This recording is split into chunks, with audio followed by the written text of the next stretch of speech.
A continuar la lectura de este libro que hemos venido desarrollando ya hace un tiempo y vamos a seguir, hermanos, avanzando a través de las verdades que allí están contenidas y que nos bendicen a cada uno de nosotros.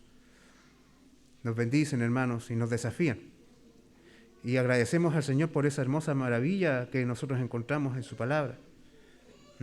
Esas hermosas expresiones del poder de Dios y cómo el Señor va revelando sus planes perfectos a su pueblo y cómo la palabra del Señor, hermanos, va desarrollándose y mostrándonos de que si la iglesia está en pie, de que si la iglesia avanza, de que si la iglesia, hermanos, es bendecida, no es por causa de que los hombres sean hábiles, no es por causa de que los hombres, hermanos, tengan un control especial, sino por causa de la soberanía del Señor, que va mostrando, hermanos, de que Él tiene el control de todas las cosas.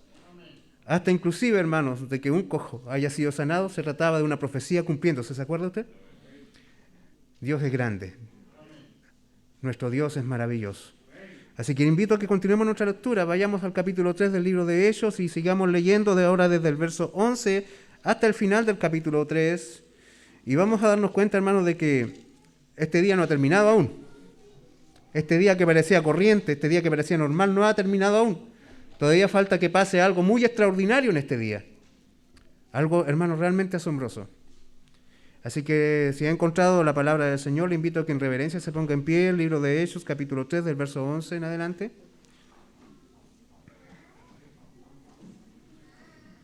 Y leemos la palabra del Señor en reverencia, en el nombre del Padre, del Hijo y del Espíritu Santo. Y teniendo asidos a Pedro y a Juan, el cojo que había sido sanado, todo el pueblo atónito concurrió a ellos al pórtico que se llama de Salomón.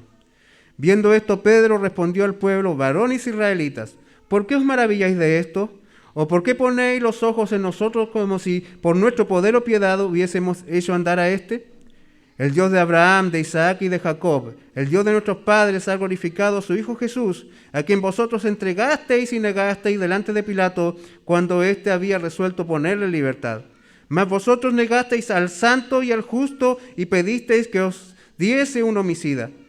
Y matasteis al autor de la vida, a quien Dios ha resucitado de los muertos, de lo cual nosotros somos testigos. Y por la fe en su nombre, a este que vosotros veis y conocéis, le ha confirmado su nombre, y la fe que es por él ha dado a esta completa sanidad en presencia de todos vosotros.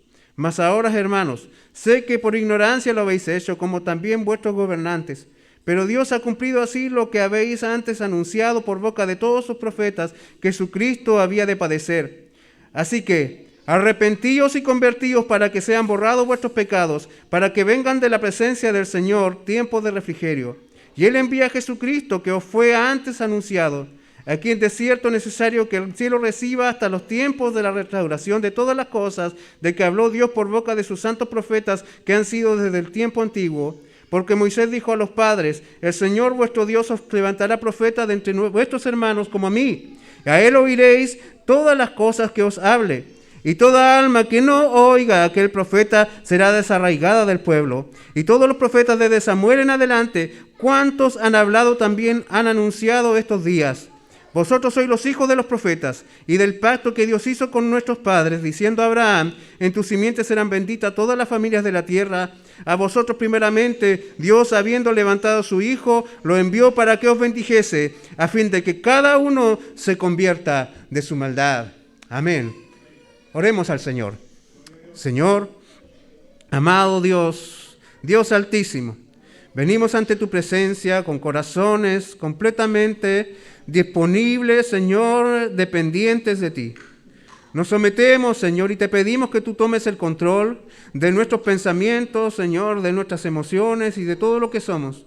Porque, Señor, necesitamos oír tu palabra, porque, Señor, es importante que escuchemos hoy tu palabra, porque, Dios bendito, tú tienes para nosotros un llamado tan urgente como el que ese día, Señor, tu Espíritu inspiró a tu Hijo Pedro, Señor, a proclamar al pueblo que estaba atónito observando lo que había recién ocurrido. Señor, prepara nuestros corazones, que tu Espíritu Santo nos conduzca. Señor amado, que tú nos concedas arrepentimiento y podamos verte como la única esperanza que tenemos como el único a quien podemos acudir y de quien podemos esperar nuestra bendición.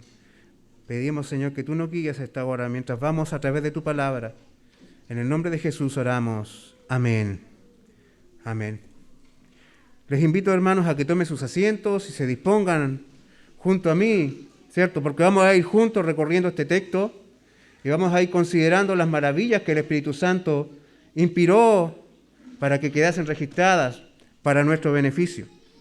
En el sermón anterior, hermanos, pudimos ser testigos de una tremenda obra de misericordia de parte de Dios. A un hombre lisiado, un hombre que había nacido con un problema congénito, que no le permitía valerse por sí mismo, que no le permitía siquiera estar en pie, Dios, en este día que había comenzado aparentemente como un día común y corriente, Dios quiso levantarle a través del poder de la gracia que está en el nombre del Señor Jesucristo. Amados hermanos, este milagro demuestra realmente qué es lo que el mundo necesita y qué es lo que la iglesia debe ofrecer. Yo creo que en este tiempo, lamentablemente, hermanos, muchos han extraviado el trasfondo del mensaje. Ante un mundo, hermanos, que cada vez se muestra más rebelde a Dios, la iglesia también a veces extravía cuál es el mensaje que debe entregar a este mundo. Y por causa de eso, nos encontramos muchas veces con que la iglesia adecúa el mensaje para parecer atractivo al mundo. Y Pedro le dijo al cojo, no tengo plata ni oro. Yo no tengo lo que tú deseas. Yo no te voy a dar lo que tú buscas porque no lo tengo. Lo que tengo es el nombre de Jesús. ¿Qué es lo que la iglesia tiene para ofrecer? ¿Cuál es la oferta de la iglesia? No es felicidad, no es prosperidad, no es, hermanos, de que tu ego y mi ego sean satisfechos. Lo que la iglesia tiene para anunciar es el mensaje que cambia la eternidad. Es el mensaje que salva para siempre. El nombre de Jesucristo. El nombre de Jesucristo, porque todo en el Evangelio, porque todo en la salvación, porque todo en la historia de la redención se trata de Jesús. Se trata de Jesús. Estamos aquí por causa de Jesús. Si cantamos, cantamos acerca de Jesús. Mis experiencias, mis emociones son absolutamente desechables, pueden ser prescindibles, absolutamente, pero de Jesús no. Jesús no es prescindible. Todo se trata de Él. Decíamos, hermanos, que el texto indica que tanto el cojo, que ya ha sido sanado, como los apóstoles que estaban llegando al templo, se cruzaban diariamente en sus caminos. Todos estaban acostumbrados a ver ese mendigo puesto allí en la puerta de la hermosa, pero ese día el Espíritu Santo, hermanos, movió todo para que ocurriera ese hermoso milagro del cual nosotros ya pudimos considerar la semana pasada. Pero en sí, hermanos, esta sanidad era parte de un plan más grande. En sí, hermanos, el milagro no era el fin, sino que solamente era un medio. Y en cierta forma, hermanos, era una representación. Dios quería mostrar de cómo la gracia de Dios puede poner en pie al hombre incapacitado de buscar a Dios. Porque este cojo, aunque estaba todos los días a la puerta del templo, no podía entrar hasta el templo. Aunque estaba todos los días, hermanos, a la puerta de la presencia de Dios, allí, hermanos, casi en la frontera, no podía acceder a la presencia de Dios. Así también, hermanos, el hombre está en este mundo, a veces tan cerca, pero a la vez tan lejos. Pero el Señor, hermanos, muestra de que Él tiene una gracia especial, un poder maravilloso, y todo lo que está ocurriendo es algo que va encaminando las cosas para un fin más glorioso y más grande, hermanos. A este hombre le fue dada la sanidad. Pero no solo la sanidad, sino que también la fe en el Mesías, esa fe que salva su vida para siempre. Hermanos, el milagro siempre será parte de algo más grande que el milagro. Y hermano, se va a ver en el hecho de lo que va a ocurrir con una multitud de personas que conocían perfectamente al hombre que ha sido sanado, que tenían, hermanos, tanto conocimiento de él que era imposible de que alguien pudiese decir, no, esto es una farsa, esto es un montaje. No, es imposible que alguien pudiese pararse allí de todos los que están allí, son miles que están allí, que alguien dijese, esto que ocurrió realmente fue algo que fue preparado. No, todos le conocían. Más de 40 años le veían allí, hermanos, en la puerta del templo. Sin duda, esas almas, al ver esa manifestación sobrenatural, algo poderoso había ocurrido, experimentan una profunda agitación en sus almas y están buscando las respuestas a esas interrogantes. Hermanos, porque los milagros no son el fin. Los milagros son un medio. Los milagros crean preguntas que solo el Evangelio puede responder. Nadie nunca será sanado o nadie será salvado por un milagro. Por eso las iglesias, hermanos, que se mueven en esas esferas, y los creyentes que se mueven en eso, buscando cosas sobrenaturales, hermanos, siempre van a tener una fe débil, una fe sin fundamento, una fe solamente, hermanos, que no va más allá de aquel hombre que está viendo un show o un espectáculo. La fe sólida, hermanos, no es la fe que se fundamenta en aquellas cosas que los sentidos nos puedan hacer percibir. Una fe sólida es una fe que se fundamenta en las convicciones que el Espíritu Santo crea en los corazones. Hermanos, y esto es maravilloso porque sin duda aquí nosotros vamos a ver de que estos hombres necesitan ver la realidad desde el ángulo correcto de los acontecimientos. Estos hombres, hermanos, necesitan poner el enfoque en lo que es central, en lo que es absolutamente necesario. Hermanos, y Jesucristo es el centro. Él es la causa, Él es la razón. A través de Él se interpretan todas las cosas. A través de Jesucristo la vida tiene coherencia, la vida adquiere sentido y los eventos como estos, hermanos, también pueden ser entendidos. Allí está el propósito. Hermanos, todo depende de Jesús, todo se trata de Él. Las Escrituras se tratan de Jesús. Hermanos, la vida o la muerte dependen de Jesús. Y cualquier esperanza real que tú puedas abrazar siempre estará anclada en Jesús. Fuera de Él no hay ninguna posibilidad. Fuera de Él, hermano, no hay ninguna esperanza. Fuera de Él, hermano, no hay verdad. Bendito sea el Señor. Y así es como encontramos como Lucas, hermano, después de esta sanidad, nos introduce al segundo sermón que encontramos en el libro de Hechos, proclamado por el apóstol Pedro. Amados hermanos, amada iglesia, amada visita, querido hermano que nos estás escuchando donde sea que estés,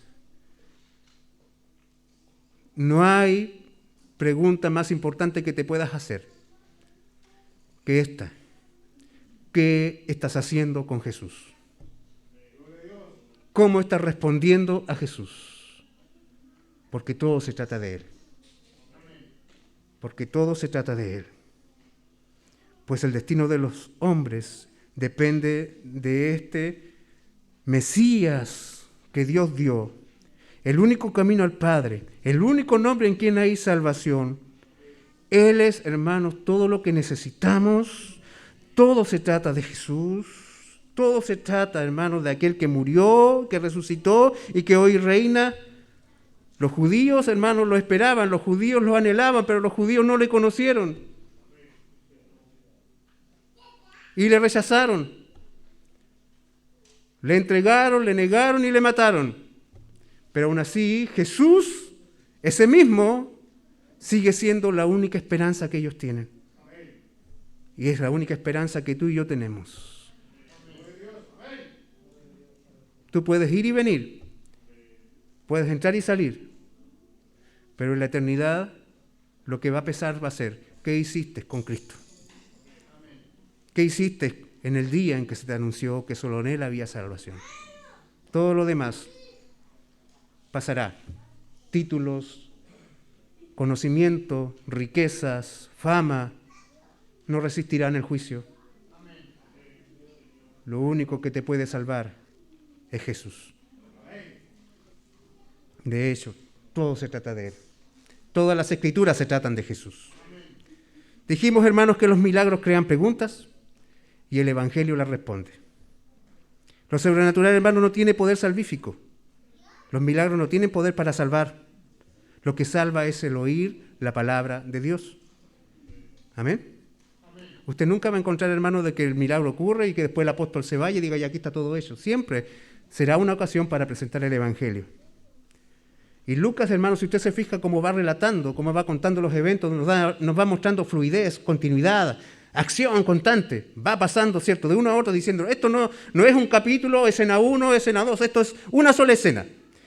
El cojo es sanado e inmediatamente viene lo que nosotros nos estamos encontrando en esta hora. El cojo, después de haber, hermanos, saltado a través del templo y alabado a Dios, fíjese usted cómo lo describe Lucas al inicio del versículo 11. Dice, y teniendo asidos a Pedro y a Juan, el cojo. Imagínense esto, este hombre, hermanos, encontró nuevos amigos. Y los ama, hermanos, como que si toda la vida hubiese estado junto a ellos. Los tiene agarradísimos a los dos. Están seguramente entre medio de ellos, acaricia el pelo de uno, abraza al otro, le da un beso en el, no sé, hermanos, pero aquí está el cojo absolutamente agradecido y está manifestando ese amor que florece inmediatamente en uno que ha sido salvado por el Señor. Amén. Porque el amor por los hermanos viene acompañado de la salvación. Amén. Y aquí está este cojito, o ya no lo podemos decir el cojo, pero para no perdernos quizás vamos a tener que nombrarlo así, aunque ya sabemos que ya no está en esa condición. Está agarradito de Pedro y de Juan, y todo el pueblo, hermanos, al escuchar el alboroto, están en una condición de asombro, de estupor, al ver ese tremendo milagro que acaba de ocurrir. Allí está este cojo, ahora sanado, como un testimonio viviente de que Jesucristo es el Mesías prometido. Esto es más que un lisiado que volvió a caminar. Este hombre es un testimonio de que Cristo es el Mesías. Eso es importante y nunca lo perdamos de vista. La sanidad de este hombre fue posible por la autoridad del nombre del Señor Jesucristo. Lucas añade de que todo el pueblo está atónito, hay un asombro desbordante. Estos hombres no pueden contenerse, hermanos, están entre aterrados, asustados, llenos de preguntas, atónitos. No pueden explicar lo que ha ocurrido. Y se acercan para cerciorarse de lo que ha pasado recién. Y vienen justamente a un punto en particular del templo que Lucas lo menciona como el pórtico de Salomón. Ahora, qué importante es que Lucas haya incluido ese detalle aquí. Es que, hermanos, justamente en ese lugar era donde el Señor, cuando llegó a Jerusalén, se disponía a enseñarles el Evangelio, a predicar y anunciar la salvación. Y aquí están ocurriendo las cosas nuevamente. Fíjese usted lo especial de esto. En el Evangelio de Juan, en el capítulo 10, aparece la mención que Jesús, cuando llegó al templo, se paró en este lugar y comenzó a hablar. Y allí, ¿qué hicieron los judíos con él? Le rechazaron al punto que quisieron apedrearle. Pero aquí, hermanos, aunque quizás ellos pensaban, sacamos a Jesús del camino, otra vez está presente Jesús en el templo. Otra vez está presente el nombre de Jesús en ese lugar, en el mismo pórtico de Salomón. Ahora los judíos otra vez son puestos contra la verdad de Jesús. Esa vez lo rechazaron. ¿Qué van a hacer hoy? ¿Ve usted el amor del Señor? ¿Ve cómo eso se cumple de que Él tiene poder de hacer nuevas todas las cosas? Y que a pesar de que los hombres, que en su terquedad, en su odio, hermanos, en esa condición natural que está en cada hombre, de rechazar por naturaleza al Señor, el Señor aún así vuelve y vuelve y vuelve en misericordia, en amor, en gracia. Y este es el día en que serán puestos una vez más frente a la verdad. Oh, hermanos, qué maravilloso es el amor del Señor. Qué grande es el amor del Señor. Aquí está otra vez Jesús, el dolor de cabeza de los judíos, actuando a través de los apóstoles, a través de los siervos del Señor. Y Pedro aprovecha esta ocasión para proclamar la verdad más fundamental de la vida, la que veníamos anunciando. Todo se trata de Jesús. Todo se trata de Jesús. Y él entiende que entre esa multitud, hermanos, allí en ese grupo de personas, en esas miles de personas que se están reuniendo, hay vidas, hay hombres que el Señor en su gracia ha escogido para salvación. Como cuando él iba a pescar. Sabía que en ese mar había miles y miles de peces. Y que al ser arrojada la red, sin duda no iban a entrar todos los peces que estaban en el mar, pero sí entrarían peces, aquellos que serían alcanzados por esa red. Así también en ese día Él lanzará la red del Evangelio. Y caerán los que el Señor señaló que caerán. Entrarán a la vida aquellos que el Señor señaló que entrarán a la vida. Y sin duda Pedro aquí, hermanos, aprovecha esta ocasión de proclamar el Evangelio. El Señor va a salvar personas ese día. Entonces Él inicia, hermanos, su exposición con dos preguntas que dirige a estos hombres y les habla, fíjese usted cómo, como varones israelitas. Le está hablando a personas que saben perfectamente o que van a entender perfectamente cada una de las cosas que Él le va a exponer. Bendito sea el Señor. Ahora, y le dice así, verso 12, ¿por qué os maravilláis de esto? ¿Por qué ponéis los ojos en nosotros como si por nuestro poder o piedad hubiésemos hecho andar a este? Ahora uno pudiese preguntarse, pero ¿cómo no se van a asombrar si había aquí un cojo de más de 40 años en esa condición que Dios le ha sanado? ¿Cómo no nos vamos a asombrar? Pero Pedro, hermano, no está hablando solamente de eso. Él está diciendo, ¿acaso ustedes no saben, ustedes que están siempre en el templo, acaso no han leído miles de veces quizás? ¿Cuántas veces han escuchado de que el Mesías, según lo que Isaías dijo, haría saltar al cojo? ¿Por qué se asombran si esto ya estaba escrito? ¿Por qué se asombran si ustedes se supone que ya lo conocían? Y esa promesa está aquí presente y está actuando. Para Pedro, hermano, no hay razón de asombro porque es lo lógico que ha de ocurrir. Donde está el Mesías ocurrirán estas cosas, ocurrirán estos milagros, porque el Mesías puede hacer milagros como el que recién ocurrió, porque, hermanos, Jesús vive y reina para Pedro. Él lo ve presente. Él no lo ve a Jesús como un recuerdo, no lo ve, hermanos, como alguien que ya murió y que en su nombre y en memoria de Él pasan estas cosas. No, Él lo ve como alguien activo, como alguien actuando. Su poder está aquí presente porque Él está presente. Bendito sea el Señor. Ahora fíjese usted, recordamos el primer sermón. ¿Se acuerda usted de que cómo inició Pedro? Él empezó aclarando las cosas. No estamos ebrios. Estos no están borrachos. Y aquí comienza, hermanos, también con esta aclaración. ¿Por qué nos miran a nosotros como que si por nuestro poder estas cosas hubiesen ocurrido? Bendito sea el Señor. ¿Cuántas lecciones tenemos aquí para los que el Señor nos comisiona a predicar el Evangelio? Hay tantos hombres que buscan ser celebridades y quieren hacerse famosos y quieren alcanzar notoriedad a través del Evangelio. Y Pedro dice, no soy yo, no se trata de mí, se trata de Jesús. No nos miren a nosotros, no fue nuestro poder lo que logró esto. Es importante que el testigo aclare siempre cuál es su posición en medio de todo lo que está ocurriendo. Él es el mensajero. El del mensaje es Dios. Él solamente proclama, el que da vida es el Señor. El verdadero protagonista de todo lo ocurrido ya es Cristo. La autoridad que operó en el milagro es aquella que viene del Señor. Y Él, hermanos, lo menciona así. Note usted cómo nosotros encontramos en el verso 13, luego de que él habla de que no es su poder, sino que el que actúa aquí es directamente, fíjese quién, verso 13, el Dios de Abraham, de Isaac y de Jacob. ¿Cuán trascendente es esto, hermanos, para estos judíos que conocen muy bien toda la historia de la redención y la historia del pacto? Esta mención que nosotros encontramos aquí es la que aparece en el libro de Éxodo capítulo 3 cuando el Señor llama a Moisés y él le dice, ¿y en nombre de quién va a ir? Él dice, y se presenta ante él como el Dios de Abraham, de Isaac y de Jacob. Como un Dios personal, como un Dios que ha entrado en pacto con su pueblo y que actúa en favor de su pueblo y que lo hará con poder. El poder que está actuando aquí es este. El poder que está actuando aquí es este, cuando Dios llama a Moisés a través de la zarza que arde pero no se consume, hermanos, y une el milagro que ocurrió justamente con esa misma demostración de poder allá en el día en que Moisés fue llamado a ir a Egipto a liberar al pueblo. Y fíjese usted cómo dice esto. Sigamos leyendo el verso 13. Este Dios, el Dios de Abraham, Isaac y de Jacob, ha glorificado a su Hijo Jesús. Ha glorificado a su Hijo Jesús. La versión Reina Valera traduce la palabra en el griego original, que es pais, como hijo, pero también es traducida como el siervo. Como el siervo. Ahora, ¿qué importancia hay en esto? De que todos los judíos, fíjese usted, todos escucharon el Dios de Abraham, Isaac y de Jacob, pero también ellos, todos tendrían que haber leído más de alguna vez Isaías 52, Isaías 53, cuando se habla del siervo de Dios, del siervo sufriente.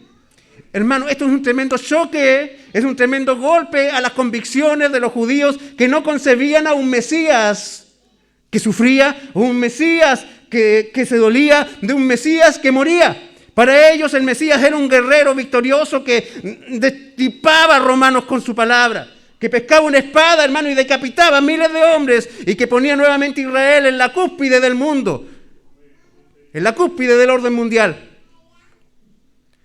Y no concebían de que ese hijo del carpintero, que más cierto nosotros le torturamos y le matamos, que fuera el Mesías. Y él les dice aquí, Dios ha glorificado a su Hijo, Dios ha glorificado a su siervo, Dios ha glorificado a aquel que ustedes saben que aparece en el Antiguo Testamento y que el profeta Isaías lo anunció como el que iba a sufrir por su pueblo. O sea, el Mesías sufre, el Mesías tenía que sufrir. Y ellos ahora están abriendo los ojos y entendiendo una de las cosas más grandes que inclusive ni sus propios discípulos podían comprender. Porque cuando se iban, ¿se acuerdan ustedes por allá en Lucas capítulo 24? Esos dos hombres que iban camino de Emaús entristecidos y el Señor se les aparece y les pregunta por la razón de su tristeza. Y ellos les hablan con pesar de lo que ha ocurrido recién acerca de cómo tomaron a Jesús, quienes ellos creían que era el Mesías, pero le mataron, le pusieron sobre una cruz. Y el Señor entonces comienza a hablarle y empieza a exponerle las escrituras desde la ley, desde Moisés, por los profetas. Le va mostrando por cada página, por cada rollo del Antiguo Testamento, todas las verdades acerca de Él y cómo todo se tenía que cumplir en Él, inclusive hasta su sufrimiento, cómo era necesario que Él muriera. Ni sus propios discípulos podían entender de que el Mesías sufriera. ¿Cómo es posible? Más estos judíos, pero Pedro le dice, el siervo de Dios ha sido glorificado. Y está haciendo mención directa a lo que dice Isaías 52, verso 13, donde dice, he aquí mi siervo será prosperado, será engrandecido y exaltado, y será puesto muy en alto. Así concluye prácticamente el capítulo 52 de Isaías. Y uno está leyendo acerca de exaltación, está leyendo acerca de que será puesto muy en alto, y luego entramos ahí a Isaías 53, y nos encontramos que toda esa exaltación primero pasa por un sendero de dolor. Y yo creo que aquí no hay corazón que no haya sido traspasado, quebrantado, ni se hayan caído un par de lágrimas mientras leemos Isaías 53. Y uno entiende y dice, pero ¿cómo todo ese dolor está asociado a la exaltación? Era necesario. Así tenían que ser las cosas. Tenía que haber un intercambio. La semana pasada cantábamos de ese glorioso intercambio. Tenía que haber un justo, tenía que haber un santo que se pusiera en el lugar de los perversos, de los malvados, para que esos perversos y malvados pudiesen tener esperanza. Era necesario. Los judíos, hermanos, no podían aceptar que Jesús fuese el Mesías. No podían aceptar que ese mismo que ellos pusieron en la cruz y que le vieron padecer y que le vieron morir, fuera la esperanza que ellos esperaban. Fuera todo lo que ellos necesitaban. Hermanos, y Él les demuestra por las Escrituras de que así debía ser. Está diciendo Pedro con esto, hermanos, de que en Jesús se cumplió una profecía mesiánica. Jesús es el siervo de Dios, el siervo que sufrió por la rebeldía de los hombres, pero a la vez, mientras los hombres le despreciaban, Dios le glorificaba. Y Pedro está mostrando, al unir al Dios de Abraham, Isaac y Jacob con el siervo Jesús que sufrió en la cruz, que ese que murió crucificado era lo que estos hombres necesitaban. Era todo lo que estos hombres anhelaban y todo lo que estos hombres decían amar. Por esto, hermanos, hay que ponerse un instante en la mente de un judío que está escuchando esto. Imagínese que usted está toda su vida, pongamos el siguiente caso, usted está esperando que, por ejemplo, la mujer, una esposa, que su esposo llegue a casa en la noche, ¿ya? Y que está esperando y anhela y usted lo ama y desea que llegue. Pero cuando llega, usted se confunde y piensa que el que está entrando en la casa es un ladrón y toma algo y lo golpea y lo hiere duramente. ¿Qué pasaría luego cuando usted abre los ojos y se da cuenta quién golpeó?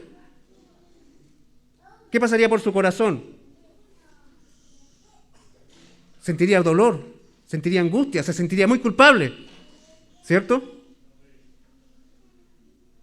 Pedro le está diciendo esto prácticamente a los judíos. Ustedes escucharon a los profetas anunciar del Mesías. Se supone que ustedes anhelaban que el Mesías llegara. Ustedes deseaban, ustedes amaban la venida del Mesías, pero cuando el Mesías llegó, ustedes hicieron todo lo que hicieron con él. Los judíos ante esto, hermanos, sintieron algo que les traspasaba el corazón. Algo, hermanos, que les carcomía hasta lo más profundo de su ser. Se sintieron estúpidos, se sintieron culpables, se sintieron, hermanos, aterrados. Porque hay algo, hermanos, que nosotros debemos siempre considerar. la gravedad de las faltas siempre van a ser proporcional a la autoridad o al valor del ofendido. ¿Es así, no?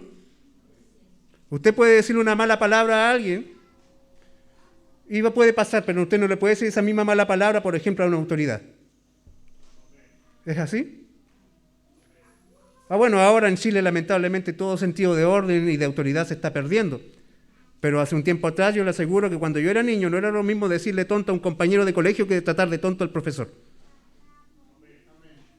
¿Por qué? Por el valor de la autoridad que representa esa persona.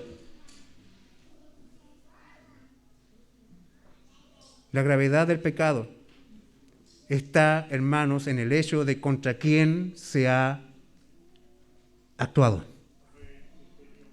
a quién se ha ofendido, a quién se ha menospreciado. ¿Y quién es este? Hermano, ¿por qué es tan grave lo que hicieron los judíos? Y vamos al verso 14. Hermanos, donde dice aquí en el verso 13, continuemos, dice, Dios ha glorificado a su Hijo Jesús, a quien vosotros entregasteis y negasteis delante de Pilato, cuando éste había resuelto ponerle en libertad. Fíjese usted, la maldad de los judíos era más grande que la del romano. Se supone que ellos temen a Dios.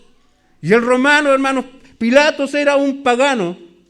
Demostró en cierta forma tener un poco más de reverencia ante este hombre, de claridad de los eventos. Fue débil en su carácter y pecó también al final.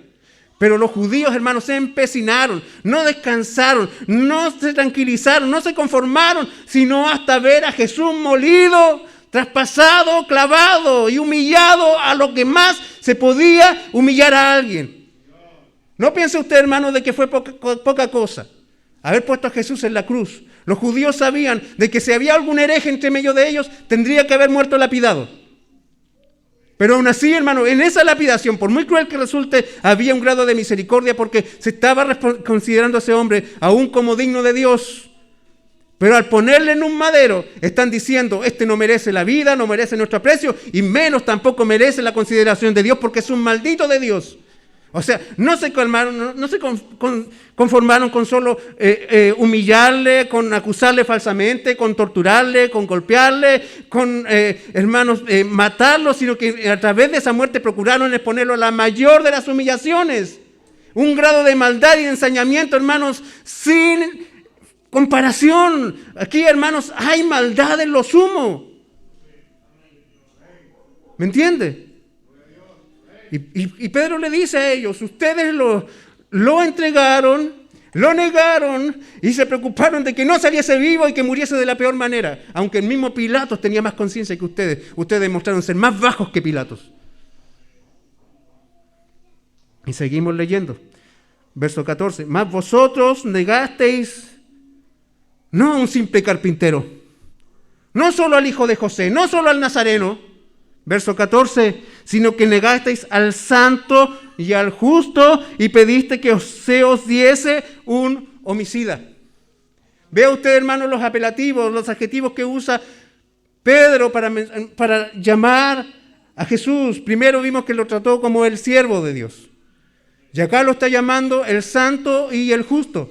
Y todo buen judío, hermano, que por lo menos hubiese leído alguna vez la Torá, sabía de que santo y justo solo es Dios. De que esos atributos solo le pertenecen a Dios. Isaías 41:14 dice, no temas, gusano de Jacob, oh vosotros los pocos de Israel, yo soy tu socorro, dice Jehová, el santo de Israel es tu redentor. El santo.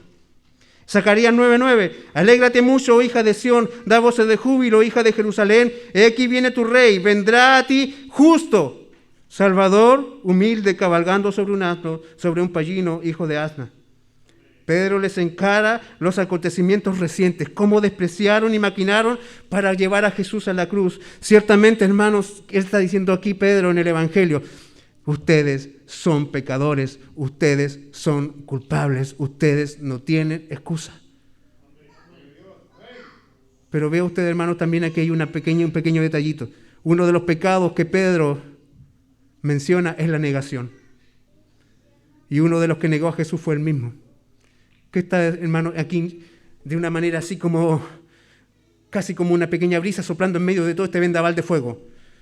Yo fui uno que negó a Jesús y mírenme dónde estoy. Hay esperanza.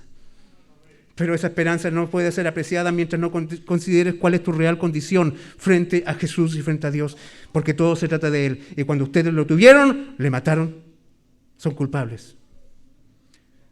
Es horrible la expectación de juicio que tienen sobre ustedes. Lo que está pesando sobre sus cabezas es algo realmente aterrador y estos judíos lo están sintiendo, lo están viendo, lo están percibiendo. Hermanos, la buena noticia nunca será apreciada mientras primero no se conozca la mala noticia. Y la verdad, hermanos, es de que los hombres, por nuestra condición sin Cristo, somos horribles pecadores. Muchos de nosotros nos gusta decir y argumentar lo bueno que somos, lo santo que somos, lo perfecto que somos, pero la verdad, hermanos, es que todos partimos de aquí. Somos horribles pecadores. Somos horribles pecadores. La conciencia de estos hombres está siendo removida y espero que el Espíritu Santo también esté sacudiendo conciencia de muchos aquí. Porque la verdad, querido amigo, querido hermano, la verdad, sea quien seas, estés donde estés, no hay forma de escapar de esta verdad. Somos culpables, somos pecadores. Hemos actuado en contra del más santo y perfecto. Hemos abofeteado el rostro más puro y hermoso. Hemos escupido a la cara de aquel que nos ama más allá de toda medida. Hemos visto su sangre y hemos bailado sobre ella. Somos horribles. ¿Me entiende?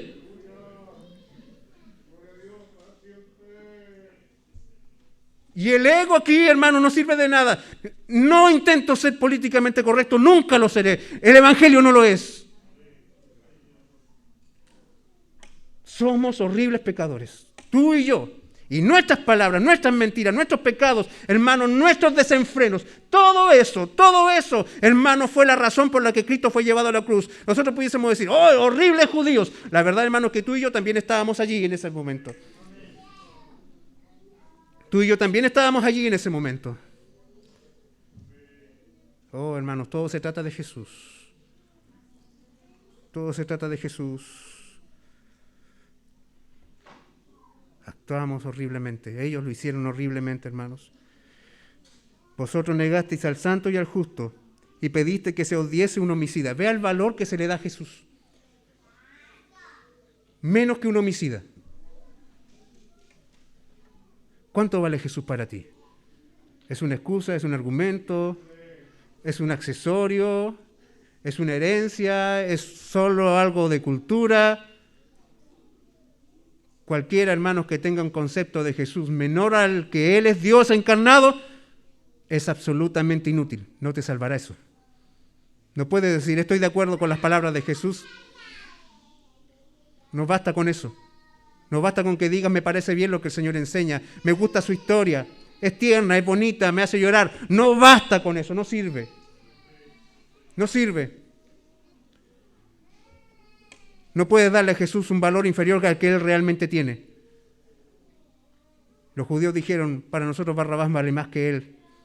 Y para ti quizás Jesús vale menos que tus pasiones, menos que tus mentiras, menos que tus traiciones, menos que mis rabietas, menos que mi ira. Jesús es inferior en valor a mi orgullo, a mi soberbia, a mis excusas, a mi deseo de vivir una vida sin límites. Jesús vale menos que mi flojera. Mi ignorancia vale más que Jesús. Mi desidia vale más que Jesús. Dios tenga misericordia. Dios tenga misericordia. Y verso 15, hermanos. Si usted piensa que le está dando una pausa a Pedro a los judíos, en realidad que no hay pausa en esto. Verso 15 dice, y matasteis al autor de la vida.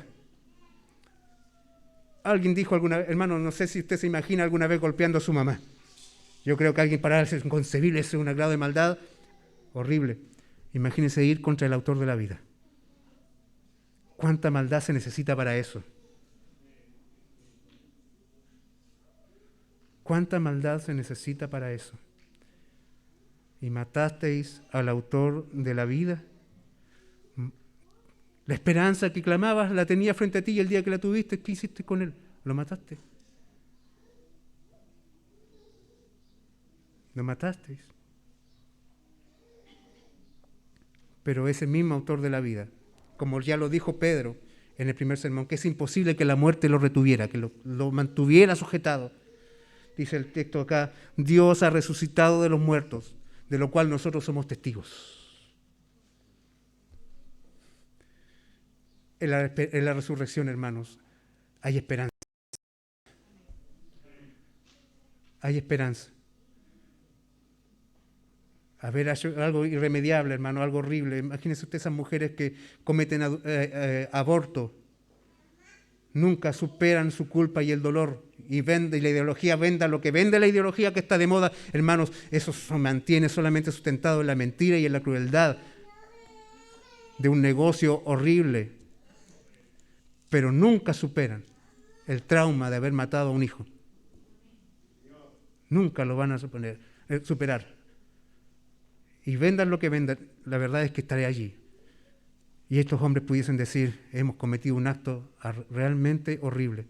Pero gloria a Dios, a pesar de todo lo malo que fuimos, a pesar de todo el odio que demostramos, Dios hizo una obra poderosa al vencer la muerte a través de él. Y Pedro, hermanos, les dice de que ese Cristo que mataron y que los venía a perdonar, de este Cristo que vino a darles vida y que ellos mataron, hoy está vivo nuevamente. Hoy vive y reina nuevamente. Y para el testimonio de lo que está diciendo Pedro, dice, este milagro que ustedes vieron recién acá, verso 16, por la fe en su nombre, en el nombre del autor de la vida que ustedes mataron, pero que Dios resucitó, por la fe en ese nombre, es que este cojo hoy está de pie delante de ustedes. ¿Se dan cuenta que el milagro del cojito sanado era algo más grande que su propia sanidad?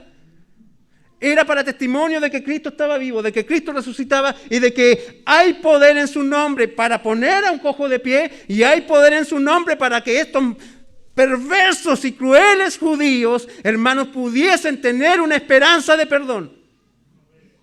Bendito sea el Señor. Bendito sea el Señor. Amados, en esos momentos los judíos experimentaron un terror sobrecogedor. Han cometido un pecado horrible, son culpables y merecen el juicio, pero hay esperanza. Hay esperanza. Porque si las Escrituras se tratan de Jesús, también la vida o la muerte dependen de Jesús. Y vamos a nuestra segunda parte de este sermón, que va del verso 17 al 23, y consideramos lo siguiente. Pedro ha expuesto a sus oyentes su real condición. El Evangelio, hermano, no viene aquí, sino a poner en alto a Dios y a mostrar la bajeza de nuestra condición. Y eso ha hecho Pedro hasta este momento. Ellos son culpables, ellos merecen la condenación, ahora pueden ver su miseria claramente, y aunque ellos presenten muchas excusas y puedan hablar de las circunstancias atenuantes, hermanos, la culpa de haber matado a Jesús, el autor de la vida, se mantiene. Son responsables de sus hechos. El hombre es responsable delante de Dios. El hombre es responsable delante de Dios. Dios nunca te va a imputar un pecado que no hayas cometido, ni te va a juzgar por algo que no hayas hecho. Pero lo que tú has hecho, lo que yo has hecho, ya son suficientes para condenarme por una eternidad. Y esa es la condición del hombre. El hombre es responsable delante de Dios. Pero Pedro va a presentar a esas conciencias desesperadas por la culpa una esperanza que se trata también de Jesús. Verso 17. Mas ahora, hermanos, sé que por ignorancia lo habéis hecho, como también vuestros gobernantes. Los judíos no se dieron cuenta de que Jesús de Nazaret vino a ellos como el Mesías esperado. Ellos no entendieron las Escrituras, que hablaban de un siervo sufriente. Ellos no le recibieron, ellos no le reconocieron, pero la ignorancia, hermanos, aún así no elimina la culpa. Pero sí, hermanos, nos muestra de que aún Dios puede tener misericordia. Bendito sea el Señor. Aunque la maldad fue usada por el cumplimiento de las profecías, como asimismo Pedro lo viene diciendo, todo lo que ustedes hicieron ya estaba escrito y era necesario que ocurriese. Así tenía que ser, así tenía que darse las cosas. Y uno pudiese decir, wow, me libré por eso.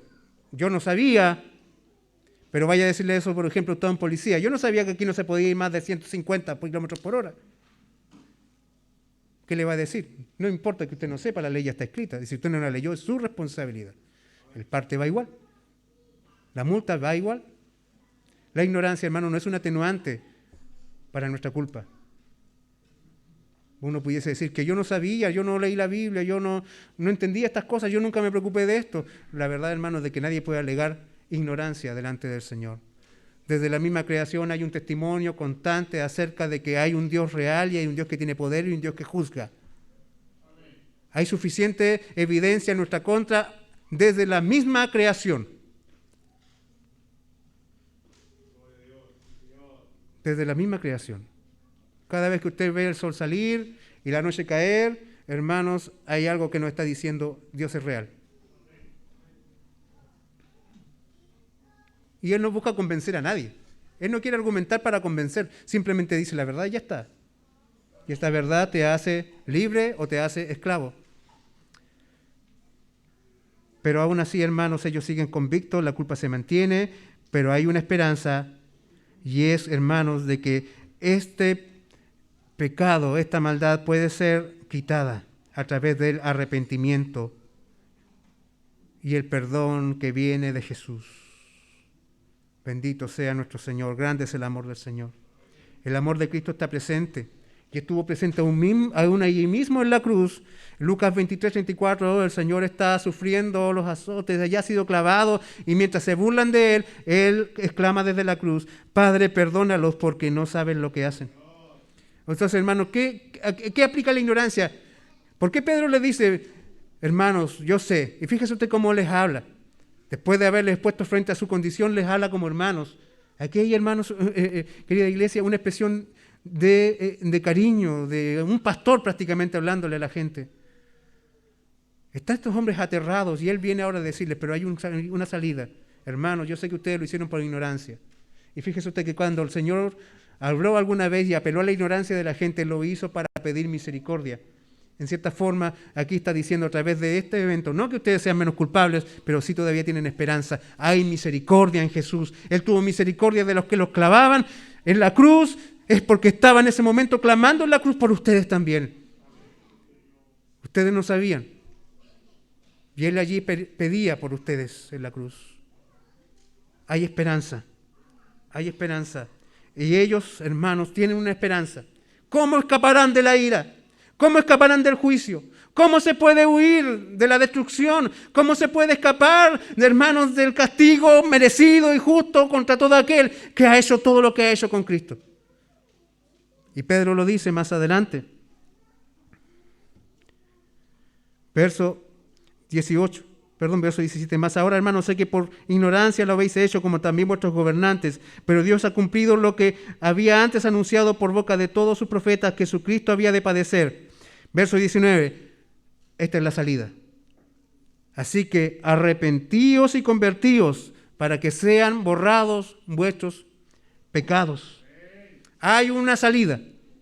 Y esa salida es el arrepentimiento. Un arrepentimiento real, un arrepentimiento total, radical. Hermanos, ellos deben renunciar a su antigua forma de vida, cambiar su manera de pensar, cambiar, hermanos, sus viejos caminos, seguir, hermanos, ese rumbo ya las llevaba a la muerte. Ahora tienen que escuchar obedientemente la palabra del Señor, hermano, esa palabra que se ha cumplido completamente en Jesucristo. El arrepentimiento real afecta totalmente la vida de aquel que lo manifiesta, afecta totalmente la existencia del hombre, llega hasta lo más profundo de su ser. El arrepentimiento, hermano, no es solamente sentir remordimiento o vergüenza. Se trata de dejar el pecado, de abandonar el pecado, de cambiar el rumbo y volver a Dios y correr a Dios. Él, hermanos, es una demostración de absoluta necesidad de Él. Nadie se ha arrepentido realmente si, hermanos, busca una excusa para luego seguir viviendo en contra de la ley de Dios. Un real arrepentimiento significa renunciar por completo,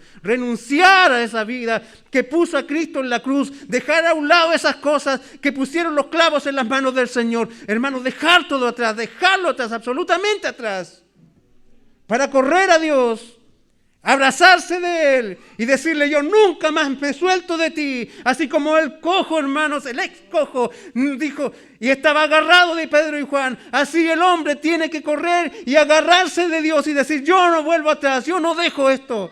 Verdadero arrepentimiento.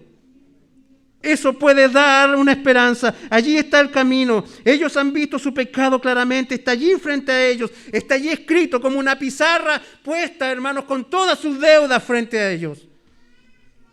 Pero ese perdón del Señor es tan poderoso.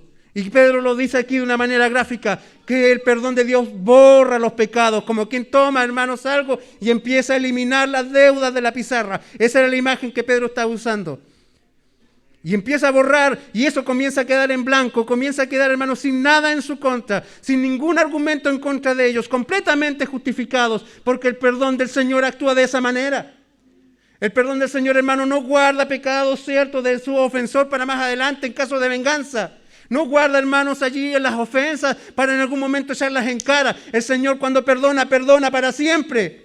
Perdona perfectamente, totalmente. Fíjese usted lo que es posible alcanzar, la esperanza que está puesta frente a ellos. Ellos, hermanos, estaban aterrados porque habían cometido un pecado horrible. Y aquí Pedro le está diciendo, aunque lo hayan hecho horriblemente, aunque hayan actuado neciamente, torpemente, cruelmente, salvajemente, Dios tiene el poder de devolverlos a cero su vida, de dejarlos como inocentes frente a Él.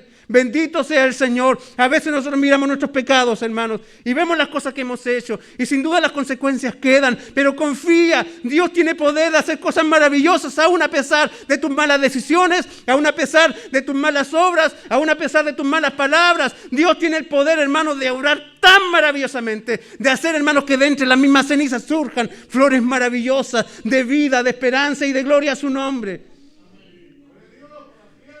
Mire la vida de los que están aquí alrededor suyo. Mire mi propia vida. Somos perdonados. Nuestro pasado está allí como testimonio de lo horrible que fuimos y de lo grande que fue el amor del Señor. Pero hoy en día, hermanos, eso ya no está en contra nuestra, porque el perdón de Dios borra los pecados. Borra los pecados para siempre. ¿Hay esperanza en Jesús? ¿Hay esperanza en el Señor? Sé que nosotros miramos nuestras vidas y decimos, quizás me hubiese gustado que las cosas fueran diferentes. Pero a esta altura, ¿qué más puedo hacer? Tú nada, pero Dios sí puede. Y puede hacer cosas maravillosas, aún desde tus mismos errores, desde tus mismos pecados. ¿Cómo, hermanos, estos pecados exaltan la grandeza de la misericordia y la gracia del Señor? Hay esperanza. Hay esperanza. Pedro les presenta una imagen, los pecados siendo borrados a través de Jesucristo. Él perdona los pecados y los hace desaparecer. Así, hermanos, la relación entre ambos, entre el hombre y Dios, puede ser restaurada por completo. Puede ser restaurada por completo, y continuamos en el verso 19. Para que vuestros pecados sean, que sean borrados vuestros pecados, para que vengan de la presencia del Señor tiempos de refrigerio, para que haya paz entre Dios y tú. Hermanos, estar en paz con Dios es el estado de máximo esplendor que un hombre puede tener. No lo comparas al ver recibir a un título, ni siquiera con todo lo maravilloso que es, por ejemplo, el ver nacer a tu hijo. Hermano, no hay nada más grande en la vida de un hombre que estar en paz con Dios. Porque, hermano, ese es el propósito del hombre. Para eso fue creado, para tener comunión con Dios y disfrutar de Él por siempre. Lo que está diciendo Pedro aquí, de que el perdón de Dios inclusive puede devolverte a tu estado original, a tu estado de reposo, ese que existía ya, hermanos, en el Edén, cuando el hombre caminaba con Dios por el jardín. Tú puedes volver a caminar con Dios por el jardín a través del perdón que Cristo puede darte. ¿Estás entendiendo, hermano, esta mañana lo que Dios está diciendo? Lo que Dios puede lograr y conseguir a tu favor si tú confías en Jesucristo como Señor y te arrepientes de tus pecados. ¿A dónde Dios te puede poner después? Estos judíos, hermanos, están recibiendo aquí aire. Es como estar metidos en un horno, hermanos, estar allí rodeados de fuego y de repente una brisa suave entra y refresca y da esperanza. Tiempos de refrigerio pueden venir si tú te arrepientes y pones tu confianza solo en Jesús. Pero ahora el punto es, hermanos, de que esto no es algo que tú puedes pensarlo mucho. Verso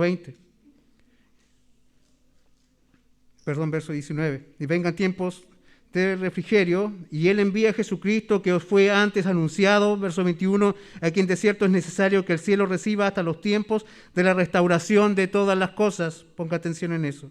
De que habló Dios por boca de sus santos profetas que han sido desde el tiempo antiguo. Hermanos, el Evangelio demanda una respuesta.